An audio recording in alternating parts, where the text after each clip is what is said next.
इनके ना गेट का एक कुंडा टूटेगा कभी, ना इनके घर में पुलिस जाएगी। अब की बार मोदी सरकार को लेके आए थे, उनसे तो ये उम्मीद लगाई जा सकती है। नमस्कार दोस्तों, उम्मीद है आप सब होंगे ठीक ठाक और फिट फाट। पिछली बार अजय मिश्रा टेनी की काफी चर्चा की गई थी। 1-1.5 महीना पहले उनके बेटे के द्वारा ऐसा कहा गया और उसके बाद वीडियो भी आया, और वो वीडियो देखने से ही लोगों के हाथ पांव फूल जाने चाहिए कि एक व्यक्ति किस तरीके से कई लोगों को कुचलता हुआ चला गया था। अजय मिश्रा टेनी, जो कि लखीमपुर खीरी में हुए किसानों के ऊपर चढ़ाई गई गाड़ी वाले केस में हाईलाइट हुए एकदम मीडिया में, उनके बेटे पे आरोप लगा था कि एक सुनियोजित तरीके से अटैक किया गया था फार्मर्स पर।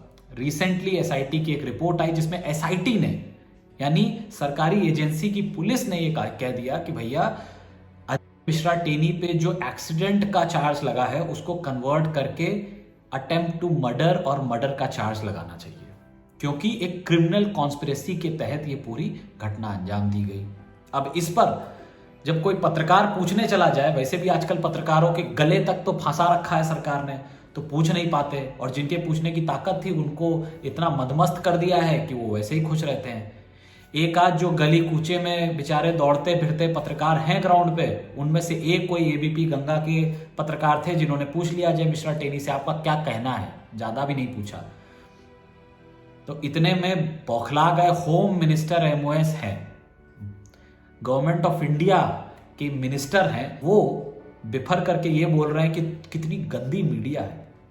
यही गंदी मीडिया के छाती पे नाच करके मोदी जी पूरा बनारस का इवेंट कराते हैं। यही मीडिया के छाती पे नाच के 2019 और 2014 में सरकार आती है, जब बम बम कर रही होती है यही मीडिया एबीपी न्यूज के रिपोर्टर दिन भर बैठ के मोदी जी का नारा जपते हैं, और यही मीडिया का जब एक पत्रकार रोड पे निकलता है तो उसी सरकार के ये नुमाइंदे गंदी मीडिया कह के धकिया देते हैं। और धकियाना भी कम नहीं था, बीप बीप में आने वाली आवाजें जिसमें गरियाया गया है वो भी दिखता है। और उसके बाद आप देखिए, वीडियो देखेंगे तो दिखेगा और ज्यादा क्लैरिटी से कि इतना गुस्सा हो रहे हैं मंत्री जी कि वो लपक करके एकदम मारने को दौड़ रहे हैं। मतलब कई बार हम लोग देखते हैं कि उनके चेले वेले आगे भागते हैं, या मंत्री जी खुद लीड ले रहे हैं। ये लीडरशिप क्वालिटी की ही देश को जरूरत थी, और देखिए कितना आगे जा रहा है हमारा देश। पहले वीडियो देखते हैं फिर बात करते हैं। मंत्री जी, आपके बेटे पर जो और धाराएं लग गई हैं उस पर क्या कहेंगे? काम है उस काम के बारे में बात करो कि कहां वहां धाराओं के बारे में नहीं, एसआईटी नहीं जानती। ऐसा है बेवकूफी के सवाल मत करा करो। दिमाग खराब है क्या? छोड़ो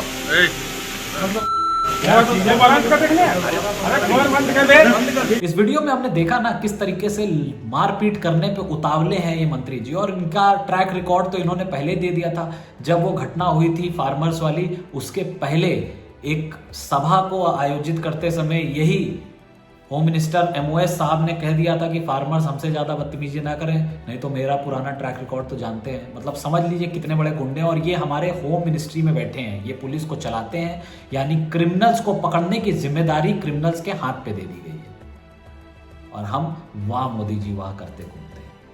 पहले से ही कमी नहीं है क्रिमिनल्स की मोदी जी की कैबिनेट में, करीब 42%, जी हाँ यही नंबर है, 42% क्रिमिनल्स केसेस हैं कैबिनेट में जो उनके मंत्री बनाए गए रिसेंटली जो पोर्टफोलियो डिस्ट्रीब्यूशन हुआ था, और करीब 90% जो उनमें से लोग हैं वो मिलियनेयर हैं। मतलब गरीबों की बात करने वाले, मुस्लिमों की बात करने वाले, समाज को सहारा देने वाले लोग मिलियनेयर्स भी हैं और क्रिमिनल्स भी हैं, और इसका प्रोपोर्शन करीब 42% है। ऐसे लोगों को रखा है, और उसके ऊपर सबसे ऊपर महाक्रिमिनल्स को भी रख दिया है, जिनके हाव भाव व्यवहार में ये दिख रहा है कि ये लोग मार पीट और गाली गलौज के अलावा कुछ नहीं कर सकते जनता के साथ। और जो आदमी एक पत्रकार के साथ कैमरे के सामने इस तरीके की हरकत कर सकता है कि उसका हाथ से कैमरा छीन लिया, उसके धकिया दिया उसको, उससे ज्यादा क्या उम्मीद लगाई जा सकती है उस पद पे बैठ के। अब मजेदार बात यह है कि ये सब देख करके तो भाई मोदी जी के हाथ पैर फूल जाने चाहिए कि हमने किन क्रिमिनल्स को भर लिया है, क्योंकि वो तो हमेशा से क्रिमिनलों के खिलाफ बात करते थे। यहां तक कि अमित शाह तो कहां आंख में दूरबीन लगा करके टहल रहे थे और कह रहे थे कि भाई अब उत्तर प्रदेश में देखो घूम घूम करके मेरी दूरबीन से कोई सामने मुझे क्रिमिनल नहीं दिखता। क्यों?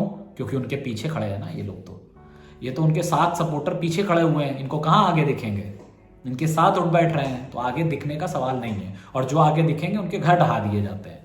इनके ना गेट का एक कुंडा टूटेगा कभी, ना इनके घर में पुलिस जाएगी।